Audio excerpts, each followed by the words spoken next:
Hello students, today your second class of motivation. Previous class এ তোমাদের যেটা discussion হয়েছিল মোটিভেশনের basic জিনিসগুলোর ব্যাপারে, যেমন meaning, definition, classification, motivation cycle বা প্রেরণার চক্র। আজকের ক্লাসে তোমাদের যে টপিকগুলি আলোচনা হবে, যেটা মোটিভেশন চ্যাপ্টারের মধ্যে খুব গুরুত্বপূর্ণ, সেটা হচ্ছে থিওরিজ অফ মোটিভেশন। মানে হচ্ছে প্রেরণার যে সমস্ত তত্ত্বসমূহগুলি রয়েছে, বিভিন্ন মনোবিদ প্রেরণাকে নিয়ে বিভিন্নভাবে গবেষণা করেছেন এবং তাদের মতন করে মোটিভেশনের কিছু তত্ত্ব তারা বা থিওরিজ তারা আলোচনা করেছেন। সেগুলো ব্যাপারে আমরা আজকে বিস্তারিত কিছু তাদের মধ্যে থেকে কিছু আলোচনা করব। তার মধ্যে যেগুলো গুরুত্বপূর্ণ সেটা হচ্ছে অ্যাব্রাহাম ম্যাসলো যে প্রেরণার তত্ত্বটি, সেটি খুবই গুরুত্বপূর্ণ। অ্যাব্রাহাম ম্যাসলো যে তত্ত্বটি দিয়েছিলেন মোটিভেশন নিয়ে, সেটা হচ্ছে নিড হায়ারার্কি থিওরি বা চাহিদার ক্রমপর্যায় তত্ত্ব। কি না, চাহিদার ক্রমপর্যায় তত্ত্ব, ঠিক আছে, নিড হায়ারার্কি থিওরি। সেকেন্ড কি, বার্নার্ড ওয়াইনারের অ্যাট্রিবিউশন থিওরি, ঠিক আছে, কি না, বার্নার্ড ওয়াইনারের অ্যাট্রিবিউশন থিওরি, বা আমরা বলতে পারি কারণ নির্দেশক তত্ত্ব। থার্ড কি, ম্যাকডুগালের ইনস্টিংক্ট থিওরি অফ মোটিভেশন, ফ্রয়েডের সাইকো অ্যানালিটিক থিওরি, আর ম্যাকডোনাল্ডের মোটিভেশনাল থিওরি। তো এই থিওরিগুলো মোটামুটি আমাদের প্রেরণার থিওরির মধ্যে গুরুত্বপূর্ণ। আরও অনেক থিওরি গুরুত্বপূর্ণ, তার মধ্যে থেকে কিছু বেসিক যেগুলো আমাদের মেনলি সিলেবাসে, যারা বিএড, ডিএলএড, এমএড অর যে কোনো তোমরা West Bengal TET, central TET or other স্টেটের যে টেট এক্সামের জন্য প্রিপারেশন নিচ্ছ, তাদের মোটামুটি এই তোমাদের অ্যাব্রাহাম ম্যাসলোর যে থিওরি থেকে, ওয়াইনারের থিওরি থেকে প্রচুর কোশ্চেন আমরা পাই। এখন তোমাদের সিলেবাস অনুযায়ী বা তোমাদের মেন যে টপিকগুলো ডিসকাশন হবে, দেন তোমাদের কোশ্চেন পরে আবার ডিটেলসে পরের ভিডিওগুলোতে আমি ডিসকাশন করব। তো ফার্স্ট তোমাদের কি অ্যাব্রাহাম ম্যাসলোর need hierarchy theory. Need hierarchy theory সম্পর্কে আমাদের জানতে হবে আজকে। তো নিড হায়ারার্কি থিওরির ডিসকাশনের আগে আমি বলবো তোমাদের, আমাদের কিছু জন্ম থেকে মৃত্যু পর্যন্ত বা আমাদের শৈশব, কৈশোর এবং বার্ধক্য, এই পর্যায়গুলিতে কি হয় না, এখানে আমাদের কিছু আমাদের যে সমস্ত চাহিদাগুলি, সেগুলো ক্রমশ পরিবর্তন হতে থাকে, বা কিছু বেসিক ক্রাইটেরিয়া যেগুলো আমাদের জন্ম থেকে কিন্তু আমরা অলরেডি তৈরি হয়ে থাকে, জন্মের পর থেকে যত আস্তে আস্তে আমরা বড় হতে থাকি। তো ফার্স্টে কি আছে, জন কার থিওরিটা, অ্যাব্রাহাম ম্যাসলোর, কি নাম, নিড হায়ারার্কি থিওরি, যেটাকে আমরা বলতে পারি যে চাহিদার ক্রমপর্যায় তত্ত্ব। বাংলায় বলতে পারি চাহিদার কি না, ক্রমপর্যায় তত্ত্ব, চাহিদার ক্রমপর্যায় তত্ত্ব। তো এই তত্ত্বতে আমরা কি আলোচনা করি, যেটা আমি বললাম যে আমাদের ছোটবেলা থেকে বা আমাদের যে বেসিক থেকে যে সমস্ত আস্তে আস্তে আমাদের যে মোটিভেশনের যে চাহিদাগুলো পরিবর্তন হতে থাকে, বা স্টেজ বাই স্টেজ যে আমাদের গ্রো করে মোটিভেশন সাইকেলটা বা মোটিভেশনের যে পর্যায়গুলি, তো সেইগুলিকে একটি হায়ারার্কি থিওরির মাধ্যমে তিনি দেখিয়েছিলেন অ্যাব্রাহাম ম্যাসলো, যেটাকে আমরা নাম দিয়েছি না চাহিদার ক্রমপর্যায় থিওরি বা theory of need hierarchy theory of motivation. এটা need hierarchy theory of motivation কেন বলা হয় না, এটা মানুষের নিড অ্যাকর্ডিংলি যে তিনি একটি ত্রিভুজাকার চিত্রের মাধ্যমে তিনি এইভাবে আমাদের স্টেজ বাই স্টেজ দেখিয়েছেন। তো এটা সম্পূর্ণটা নিডের উপরে, মানুষের নিডের উপরে নির্ভর করে এই তত্ত্বটি তিনি তৈরি করেছিলেন। তো এটাকে আমরা নিড হায়ারার্কি থিওরি বলবো বা চাহিদার ক্রমপর্যায় তত্ত্ব বলবো। তো এখানে কি না, মানুষের পূর্ণাঙ্গ বৃদ্ধি ও বিকাশের লক্ষ্যে যে চাহিদাগুলো পূরণ হওয়া আবশ্যিক, সেগুলোকে স্টেজ বাই স্টেজ তিনি বিভক্ত করেছেন। তার মধ্যে আমি একটা তৈরি করছি ছকটা, তোমরা ভালো করে দেখবে, যেটা অ্যাব্রাহাম ম্যাসলোর অ্যাকর্ডিংলি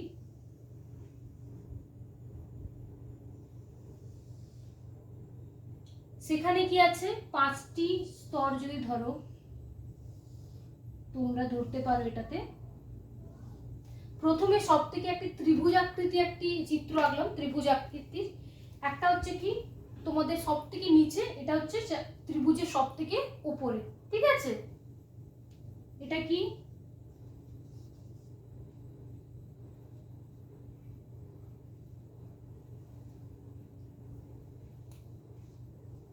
এটা কি না ফিজিওলজিক্যাল, ঠিক আছে? এটা হচ্ছে ফিজিওলজিক্যাল নিড, কি বলবো এটাকে? ফিজিওলজিক্যাল নিড, ঠিক আছে? সেকেন্ডে কি আসবে না সেফটি নিড,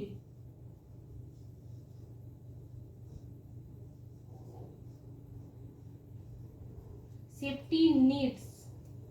থার্ডে কি আসবে না needs for love and esteem,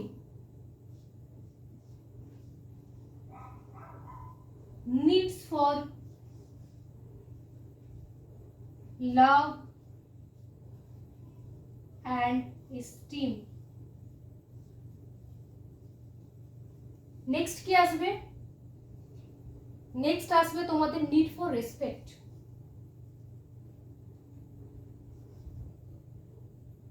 need for respect.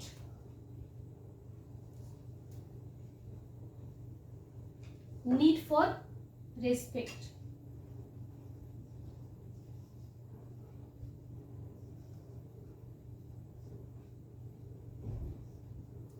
আর সর্বশেষ স্তর যেটা সব থেকে উপরে কি আসবে নিডস ফর সেলফ অ্যাকচুয়ালাইজেশন বা আত্মপ্রতিষ্ঠার যে চাহিদা, ঠিক আছে?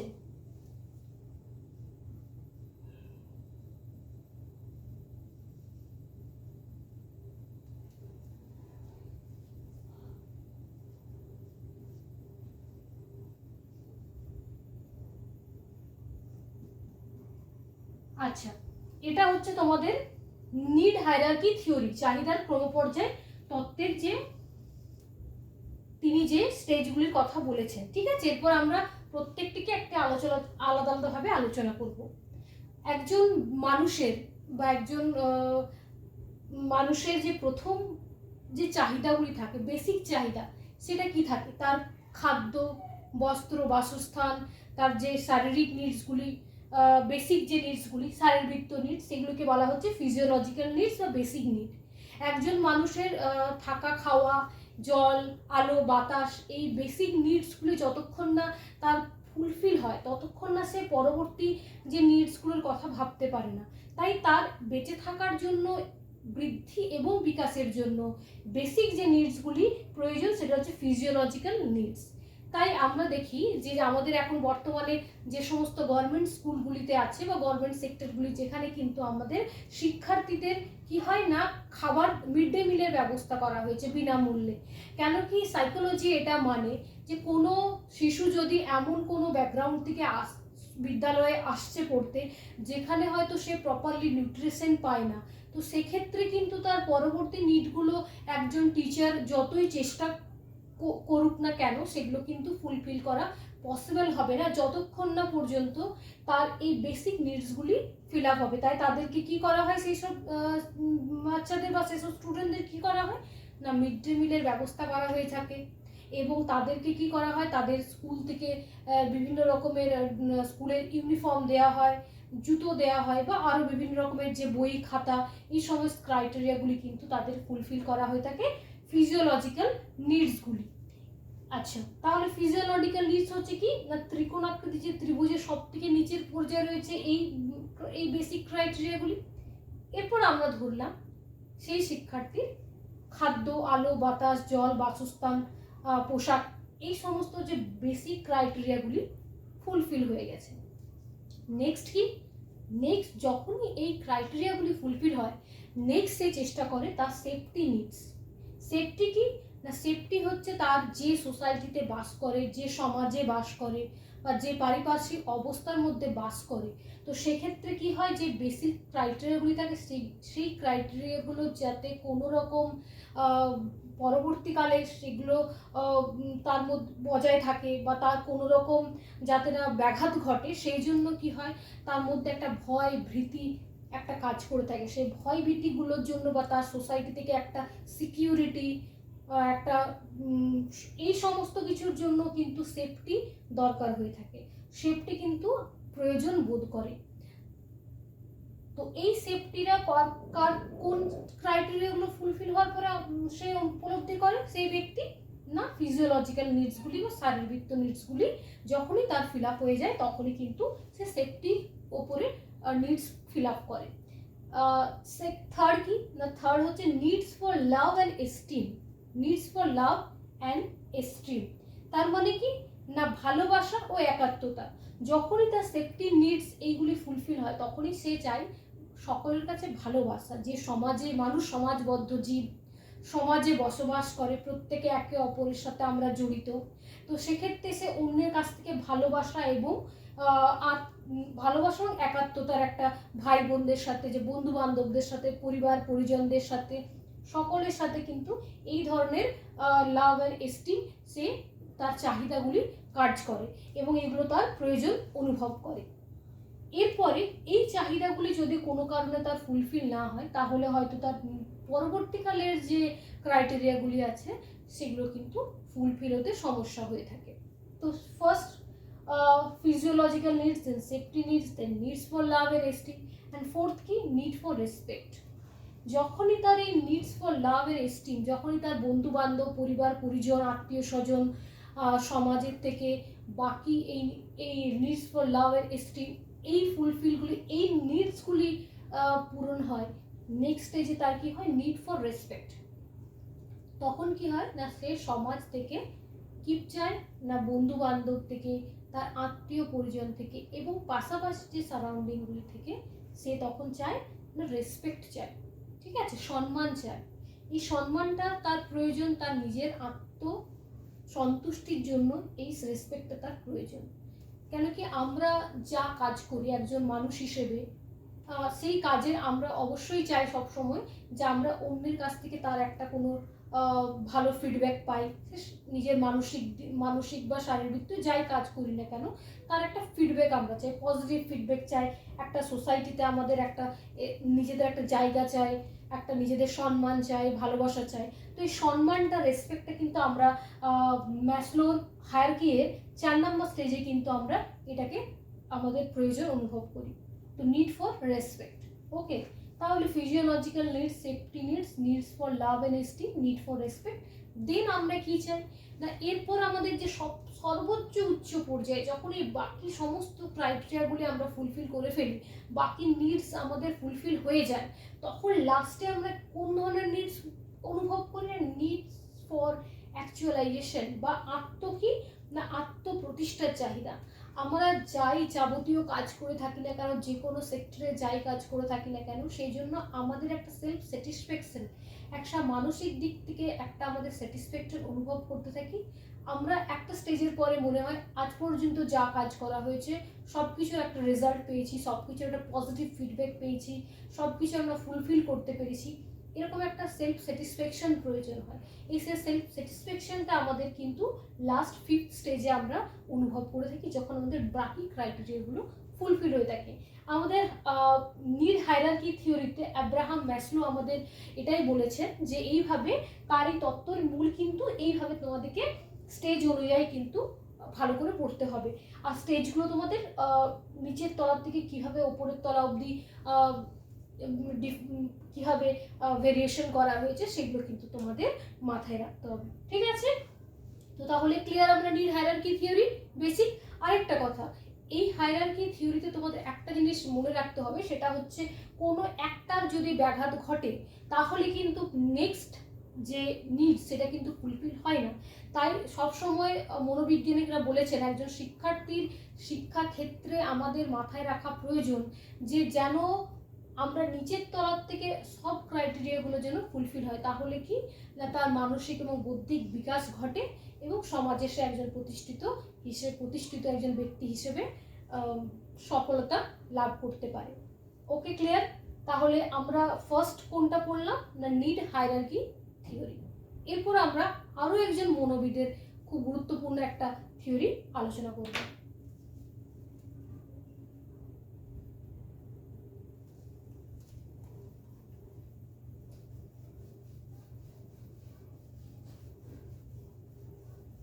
এটা ছিল আমাদের নিড হায়ারার্কি থিওরি।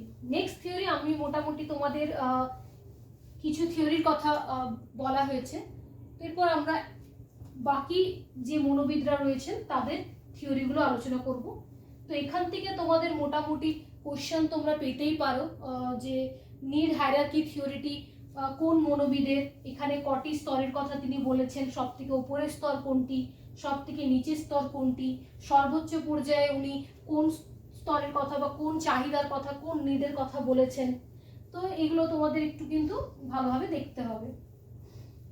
আর তোমাদের এই তত্ত্বগুলি নিয়ে বা থিওরিগুলো নিয়ে কোনো রকম আলোচনার বিষয় থাকলে বা কোনো রকম বুঝতে অসুবিধা হলে তোমরা আমাকে কমেন্ট বক্সে কমেন্ট করতে পারো, যেখানে আমি তোমাদের রিপ্লাই অবশ্যই দেব। নেক্সট কি না, নেক্সট হচ্ছে তোমাদের ম্যাসলোর পরে আমরা আলোচনা করব বার্নার্ড ওয়াইনারের।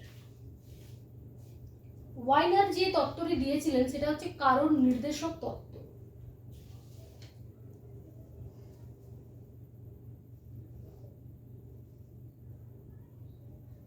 Warner theory.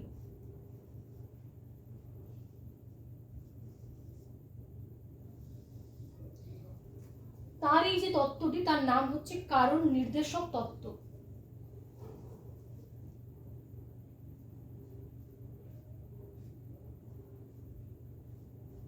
কারণ নির্দেশক তত্ত্ব।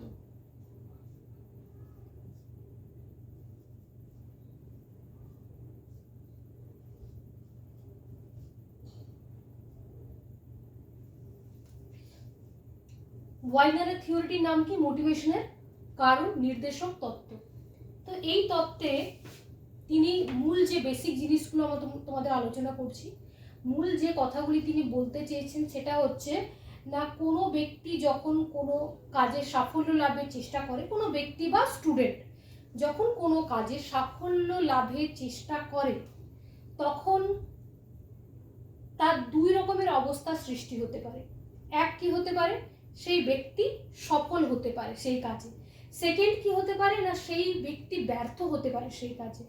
তাহলে কি প্রথমে বললাম আমি না, ইনি বলেছেন, ওয়াইনার কি বলেছেন কারণ নির্দেশক তত্ত্বে তার মোটিভেশনের, প্রথমে বলেছেন কোনো ব্যক্তি সফলতা লাভের জন্য যদি কোনো কাজ করতে প্রস্তুত হয়, কোনো কাজ করতে চায়, তখন সেই কাজে দু রকমের রেজাল্ট হতে পারে।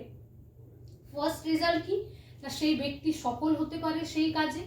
সেকেন্ড কি না, সেই ব্যক্তি ফেলিওর হতে পারে, সেই ব্যক্তির কাজটি সফল নাও হতে পারে বা সফলতা সে নাও পেতে পারে। এক্ষেত্রে কি করা যায়? এক সফল হতে পারে, একটা হচ্ছে সফল হতে পারে না।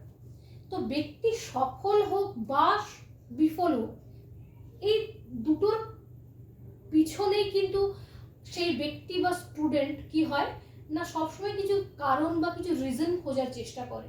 ইভেন কি আমরা সবাই জানি, আমরা কোনো কাজ যখন করতে যাই, তখন আমরা যদি কোনো কাজে সফল হয়ে থাকি বা আমরা সাকসেসফুল হয়ে থাকি, তো আমরা কি ভাবি সেই কাজের পেছনে, হয়তো আমরা এই কাজটার জন্য আমরা ক্যাপেবল, আমাদের মধ্যে সেই পোটেনশিয়ালিটিটা রয়েছে, তাই এই কাজটা আমরা করতে পেরেছি। সেকেন্ড, আমরা কি ভাববো না, এই কাজটা আমার জন্য ঠিক ছিল বলে আমি হয়তো করতে পেরেছি, আমার ক্যাপাসিটির মধ্যে এই কাজটা ছিল তাই আমরা করতে পেরেছি। থার্ড কি ভাববো আমরা, থার্ড আমরা এটা ভাবি অনেক সময় যে এই কাজটা হয়তো এই কাজটার জন্য হয়তো যে ধরনের এফোর্ট দেওয়ার প্রয়োজন ছিল আমি সেগুলো ফুলফিল করতে পেরেছি। তারপর এটা কি মনে হয়, আমার লাক ভালো, আর লাকের জন্য হয়তো আমি এই কাজটা ফুলফিল করতে পেরেছি। তো এই বেসিক ক্রাইটেরিয়াগুলো যখনই আমাদের ফুলফিল হয়ে থাকে, তো এগুলো আমি কারণ খুঁজে বার করার চেষ্টা করলাম। আবার কোনো তোমরা কল্পনা করতে পারো যে কোনো একজন স্টুডেন্ট স্কুলে কোনো সাবজেক্টের মার্কস কম, নাম্বারটা কম পেয়েছে, তখন কোন কোন ধরনের কারণ সে খুঁজে বের করানোর চেষ্টা করে।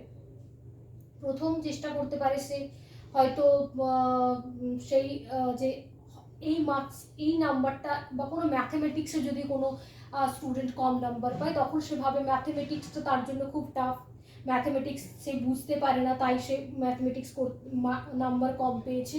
সেকেন্ড ভাবতে পারে যে হয়তো টিচারই ঠিকঠাক খাতা দেখতে পারেনি, কপি চেক করেনি, তাই হয়তো মার্কস কম, নাম্বারটা কম পেয়েছে। থার্ড এটাও ভাবতে পারে যে ম্যাথে ভালো মার্কস নাম্বার পাওয়ার জন্য তার যতটা এফোর্ট দেওয়া দরকার ছিল সে হয়তো ততটা দিতে পারেনি। এটাও ভাবতে পারে বা এটাও ভাবতে পারে ম্যাথ তার জন্য নয়, তখন সে ডিমোটিভেট হয়ে পড়ে। তো যে সফল হয় বা যে বিফল হয় তার পিছনে সে কিন্তু অনেক যে রিজন সে কিন্তু রেডি রাখে, সে কিন্তু অলরেডি মনে মনে কিন্তু সেই সমস্ত স্ট্রাকচার কিন্তু তার মনে রেডি থাকে। তো এইগুলি মনোবিদ ওয়াইনার কারণ নির্দেশক তত্ত্ব বলতে চেয়েছেন, এবং তিনি সাফল্য এবং বিফলতা এই দুটোর পিছনে তিনি কিছু কারণকে নির্দেশ করেছেন। মোট 4 ধরনের কারণকে তিনি কথা বলেছেন। যে কোনো সফল ব্যক্তি বা বিফল ব্যক্তি, সফল স্টুডেন্ট বা বিফল স্টুডেন্ট, প্রত্যেকের পিছনে তিনি মোট 4টি কারণের কথা বলেছেন, যারা সেই কারণগুলি তারা খুঁজে বার করানোর চেষ্টা করে। এই 4টি কারণকে নিয়ে তিনি তার মূলত এই তত্ত্বে আলোচনা করেছেন। এক কি? এবিলিটি। এবিলিটিকে কি বলে? এবিলিটি মানে হচ্ছে ক্ষমতা। 2 হচ্ছে কি? এফোর্ট।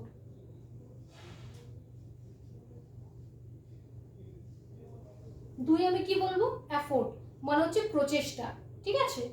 3 কি? কাজের কাঠিন্যতা বা হচ্ছে টাস্ক ডিফিকাল্টি। 3 কি বলবো?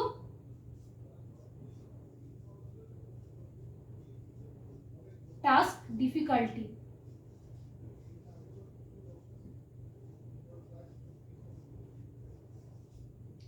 4 কি বলবো আমি? লাক বা ভাগ্য।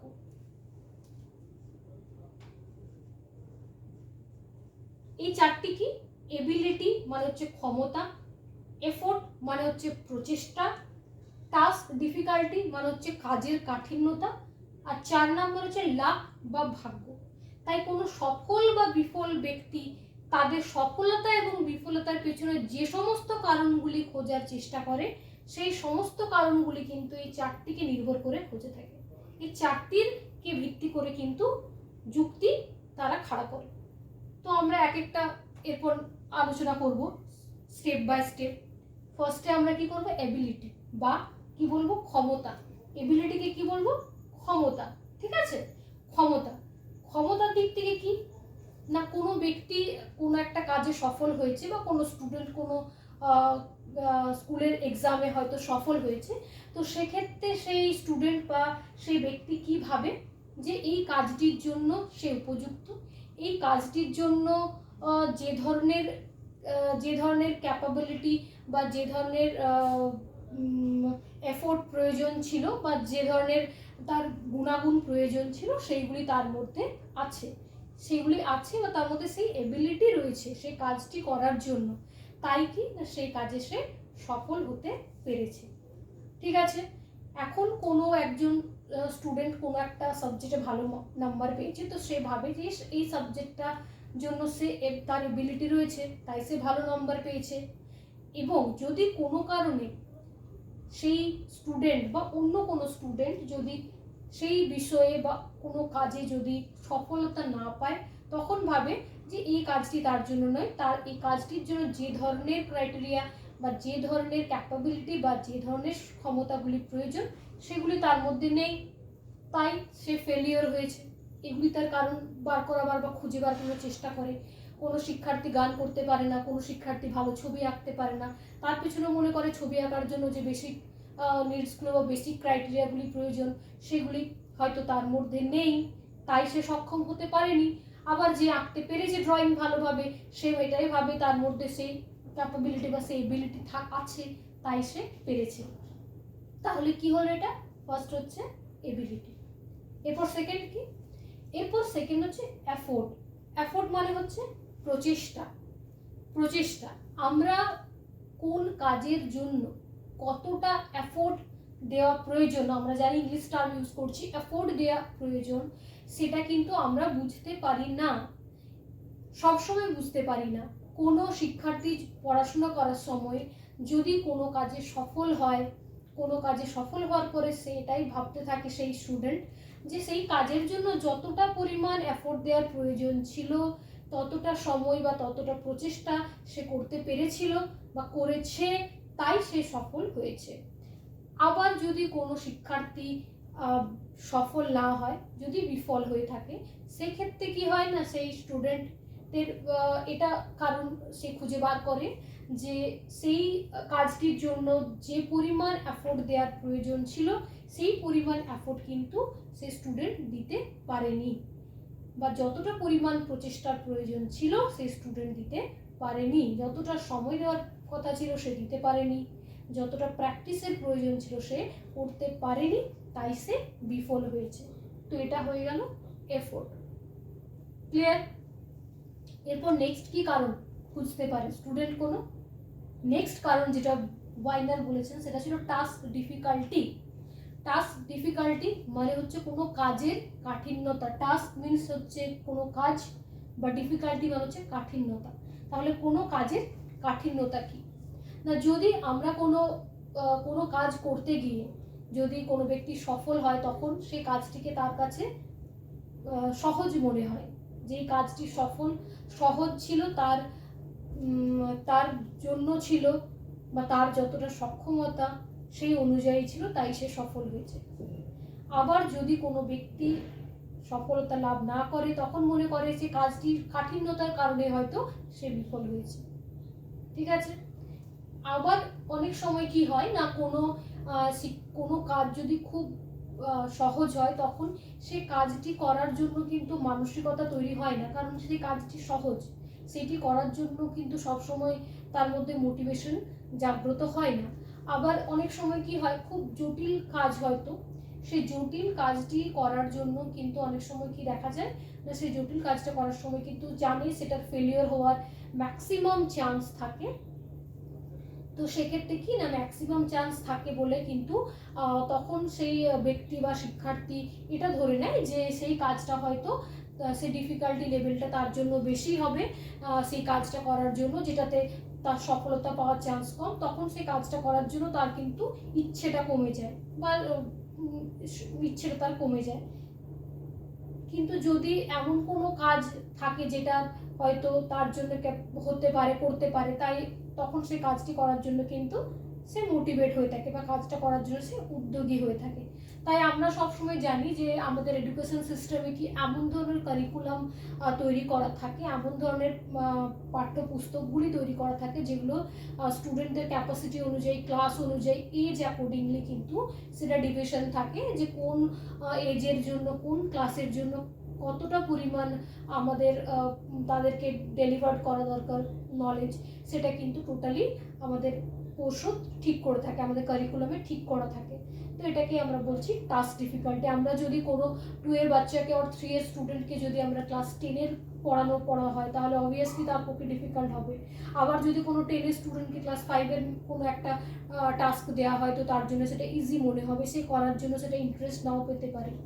তো এটাকে আমরা বলবো টাস্ক ডিফিকাল্টি। ক্লিয়ার? 4 কি, লাক। লাক মানে কি? লাক হচ্ছে ভাগ্য।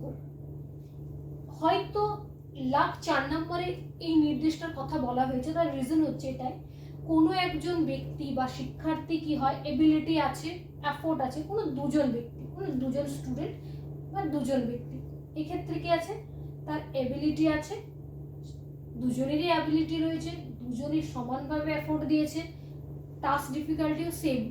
ওকে, নেক্সট, দুজনের মধ্যে কি একজন সাকসেসফুল হয়েছে, একজন ফেলিওর হয়েছে।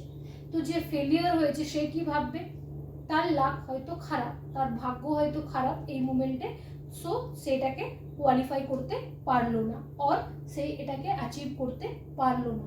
আবার যার লাক ভালো সে কি ভাববে, সে ভাববে আমার ভাগ্য ভালো তাই আমি হয়তো এটাকে অ্যাচিভ করতে পারলাম, বা আমি হয়তো একটা র্যাঙ্কে আসতে পারলাম।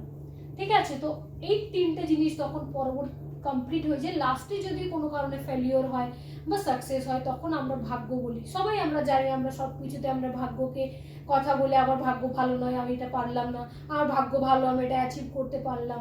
তো এই সমস্ত করার পরও কিন্তু লাক জিনিসটা চলে আসছে, যেটা বিজ্ঞানী ওয়াইনার কিন্তু তার এই 4টি কারণ নির্দেশক তত্ত্বে 4টির মধ্যে একটির মধ্যে কিন্তু তিনি রেখেছেন। তাহলে তোমরা নিশ্চয়ই বুঝতে পারলে যে সেকেন্ড যে মনোবিজ্ঞানী ওয়াইনারের থিওরি কি, কারণ নির্দেশক তত্ত্ব, না সফলতা এবং বিফলতার পিছনে যে কারণগুলি তিনি দেখিয়েছেন সেগুলি হচ্ছে এবিলিটি, এফোর্ট, টাস্ক ডিফিকাল্টি আর লাক। এই 4টির কথা তিনি বলেছেন এবং এই 4টি তিনি আলোচনাও করেছেন ভালোভাবে, সুন্দরভাবে। তো এরপর আমাদের নেক্সট আরেকটা তত্ত্বে আমরা যাব, আর এই দুটো অলরেডি তোমাদের দুটো থিওরি আমি বোঝালাম। এই থিওরিগুলো সম্পর্কে তোমাদের কোনো রকম কোয়েরি, কোনো রকম ডাউট আর কোনো রকম কোয়েশ্চেন থাকলে, প্রশ্ন থাকলে তোমরা আমাকে কমেন্ট বক্সে অবশ্যই জানাবে। আমি নেক্সট তোমাদের কমেন্টের উত্তর দিয়ে দেবো। এবং আরও যদি তোমরা নতুন কোনো টপিক আমার কাছ থেকে জানতে চাও, আমি নেক্সট ভিডিওগুলোতে আমি সেইভাবে তোমাদের প্রিপেয়ার করে দেব সেই সমস্ত টপিকগুলোর ব্যাপারে। এরপর কি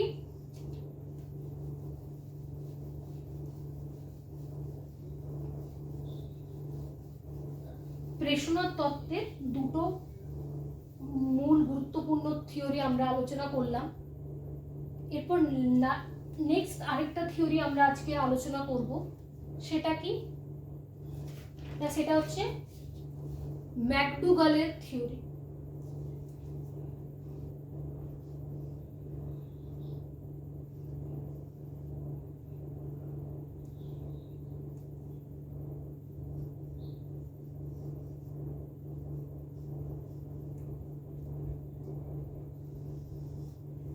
কার থিওরি? ম্যাকডুগালের থিওরি। তিনি কি বলেছেন? ম্যাকডুগালের থিওরির মূল কথা হচ্ছে সহজাত প্রবৃত্তি ব্যক্তিকে উদ্দেশ্য প্রণোদিত হয়ে কাজ করে। কি না, সহজাত প্রবৃত্তি ব্যক্তিকে উদ্দেশ্য প্রণোদিত হয়ে কাজ করায়। এটা তার তত্ত্বের মূল কথা, তার থিওরি অফ মোটিভেশন। ম্যাকডুগালের কি না, সহজাত প্রবৃত্তি ব্যক্তিকে কি করে না উদ্দেশ্য প্রণোদিত হয়ে কাজ করে। এরপর এখানে তিনি সহজাত প্রবৃত্তি বলতে কি বোঝায়? সহজাত প্রবৃত্তি বলতে আমরা বুঝি যে আমাদের মানসিক অবস্থা বা আমাদের বেসিক যে জৈবিক যে ন্যাচারাল আমাদের যে বিহেভিয়ার, সেটাকে আমরা সহজাত প্রবৃত্তি, যেগুলো আমাদের কিন্তু আর্টিফিশিয়াল না, যেগুলো আমাদের জন্মের পর থেকেই বৃদ্ধি এবং বিকাশের সাথে সাথে অটোমেটিক্যালি আমাদের যেগুলো যে স্বাভাবিক যে আমাদের আচরণগুলো তৈরি হয়, সেগুলোকে আমরা সহজাত প্রবৃত্তি বলি। এই ব্যক্তি, এই ম্যাকডুগাল, এই মনোবিদ কি বলেছেন না, সহজাত প্রবৃত্তি ব্যক্তিকে উদ্দেশ্য প্রণোদিত হয়ে কাজ করায়। মানে আমাদের এই যে সহজাত প্রবৃত্তিগুলি, এগুলোকে ব্যক্তিকে একটা উদ্দেশ্য অনুযায়ী কাজ করে। ঠিক আছে?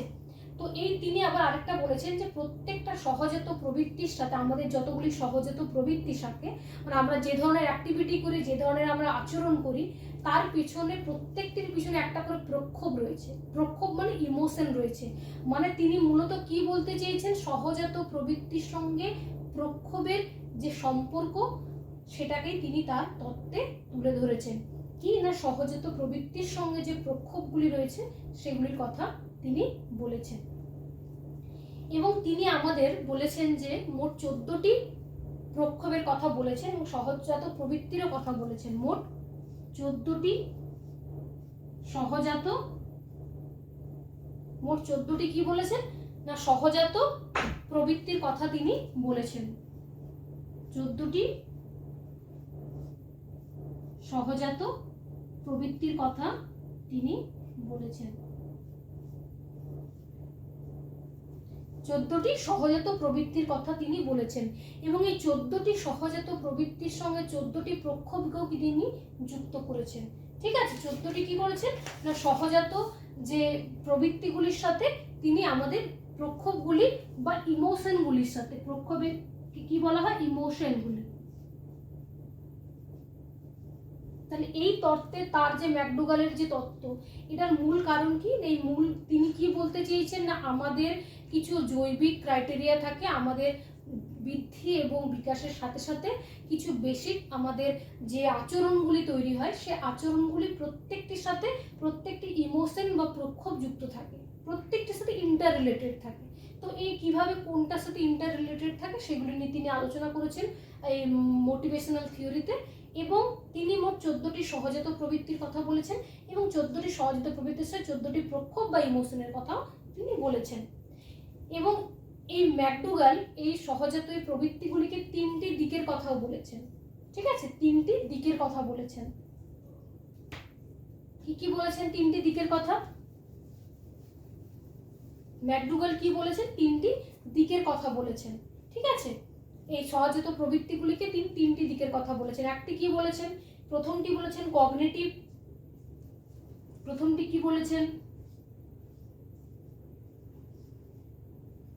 কগনিটিভ, সেকেন্ড কি বলেছেন,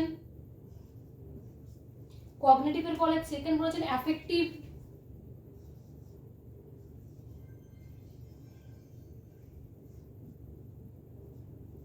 এবং তিনি থার্ড কি বলেছেন না কোনেটিভ।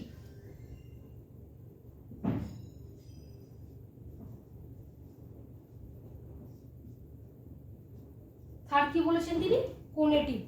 তাহলে কগনিটিভ মানে হচ্ছে জ্ঞানমূলক, এফেক্টিভ মানে হচ্ছে অনুভূতিমূলক, এফেক্টিভ মানে হচ্ছে অনুভূতিমূলক, এটাকে কি বলবো অনুভূতিমূলক।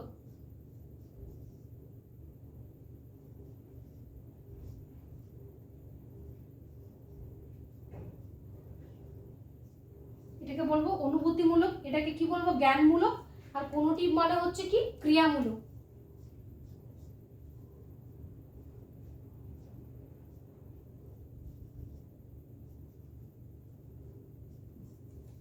এটা কি জ্ঞানমূলক,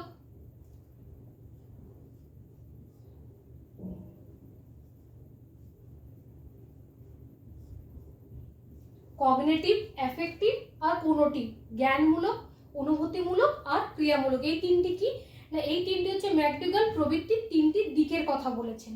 এই দিকগুলি হচ্ছে ম্যাকডুগালের, এগুলো কি প্রবৃত্তির তিনটি দিক।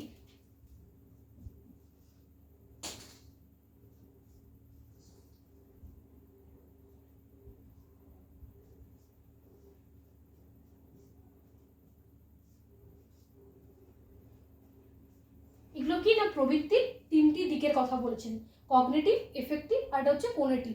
তো এখানে এই তিনটিকে আমি তোমাদের একটা উদাহরণের সাহায্যে সুন্দরভাবে বুঝিয়ে দিচ্ছি, তোমরা হয়তো ভালোভাবে ক্লিয়ার হয়ে যাবে। আমরা কোনো একজন ব্যক্তি রাস্তায় হেঁটে চলেছে, হঠাৎ করে অপোজিট সাইড থেকে কোনো একটা গাড়ি আসছে, তো খুব দ্রুততার সঙ্গে গাড়িতে তার দিকেই ছুটে আসছে। তো এই গাড়িটিকে দেখা মাত্র, গাড়িটিকে যে নোটিস করছে কিছুক্ষণ ধরে ব্যক্তিটি যে দ্রুততার সঙ্গে তার দিকে এগিয়ে আসছে, সেই নোটিস করাটা হচ্ছে কগনিটিভ, তার জ্ঞানমূলক, তার জ্ঞানমূলক হচ্ছে নোটিস করা। এরপর হঠাৎ করে নোটিস করার পরে সে কি হচ্ছে না তার মধ্যে ভয়ের সঞ্চার হচ্ছে, যে তার দিকে দ্রুততার সঙ্গে গাড়িটি ছুটে আসছে, তার মানে কোনো একটা অ্যাক্সিডেন্ট হতে পারে, ওর কোনো একটা দুর্ঘটনা ঘটতে পারে। তো তার মধ্যে তখন সে ভয়ের সঞ্চার হচ্ছে, সে ভয়টা কি না এফেক্টিভ, তার এফেক্টিভনেস আসছে, সেটাকে বলা এফেক্টিভ। এরপরে কি না সাথে সাথে সে ওই রাস্তা থেকে সরে যায়, যাতে গাড়িটি এসে তাকে ধাক্কা মারতে না পারে, তখন তাকে বলা হচ্ছে তখন সে ক্রিয়া করছে, সে ব্যক্তিটি কি করছে ক্রিয়া করছে। সেই ক্রিয়া করাটাকে কি বলা হয় কোনেটিভ বা ক্রিয়ামূলক। তাহলে এইভাবে তিনি তিনটি জিনিসকে দেখিয়েছেন না, প্রবৃত্তির তিনটি দিককে দেখিয়েছেন। কগনিটিভ না যখন আমরা কোনো কিছুটাকে নোটিস করছি বা আমরা সেটাকে অবজার্ভ করছি, সেটাকে বলা হচ্ছে জ্ঞানমূলক বা কোনেটিভ। কগনিটিভ ওটাকে যখন আমাদের মধ্যে যখন অনুভূতির সঞ্চার হচ্ছে তখন আমরা বলবো অ্যাফেক্টিভ। আর থার্ড কি না আমাদের ক্রিয়ামূলক, মানে হচ্ছে যখন আমরা ক্রিয়া করছি তখন তাকে বলা হচ্ছে ক্রিয়ামূলক। আমরা একটা দ্রুততার সঙ্গে ছুটে আসা গাড়িটিকে নোটিস করছি হচ্ছে কগনিটিভ, গাড়িটিকে দেখে আমাদের মধ্যে ভয়ের সঞ্চার হচ্ছে সেটা হচ্ছে অ্যাফেক্টিভ, ভয়ের সঞ্চার হওয়ার পরে আমরা ওই রাস্তা থেকে সরে যাচ্ছি যাতে গাড়িটি এসে ধাক্কা না মারতে পারে, সেটা হচ্ছে ক্রিয়ামূলক বা কোনেটিভ। এই তিনটি জিনিসের কথাও ম্যাকডুগাল বলেছেন। তাহলে ক্লিয়ার, আজকে তোমাদের মূলত এই তিনটি টপিককে ভালোভাবে ডিসকাশন করা হলো। আচ্ছা আরেকটা কথা, তোমাদের ম্যাকডুগালের যে তিনি আমি যেটা কথা বললাম যে 14টি যে তাদের যে 14টি প্রক্ষোভের কথা বলেছেন, সহজাত প্রবৃত্তির সাথে 14টি প্রক্ষোভের কথা বলেছেন, এটা তোমাদের আমি 14টি পিডিএফ ফাইলে সেন্ড করে দেবো। তো পিডিএফ ফাইল অলরেডি তোমরা এই চ্যানেলে পেয়ে যাবে। তো তার মধ্যে আমি জাস্ট একটা উদাহরণ বলতে চাই যে আমাদের কোনো একটা জায়গা থেকে পালিয়ে যাচ্ছি, এই যে পালিয়ে যাওয়া, আমার এখান থেকে পালিয়ে যাওয়া, এই যে একটা রুটে একজন ব্যক্তি চলাচল করছিল, হঠাৎ করে সে তার রুট পরিবর্তন করে নিল, এটার জন্য কি না সে পালিয়ে গেল, তার জন্য কি চেষ্টা করলো ভয়, তার মধ্যে ভয়ের সঞ্চার হওয়ার ফলে সে পালিয়ে গেল। তো এই ভয়ের সাথে এই পালিয়ে যাওয়া, ভয়টা কি না ভয়টা হচ্ছে তোমার এই যে পলায়ন করার সাথে ভয়, পলায়ন করাটা যদি তোমার হয়ে থাকে সহজাত প্রবৃত্তি, তো সেখানে প্রক্ষোভটা কি হবে, ইমোশনটা হবে যে ভয়।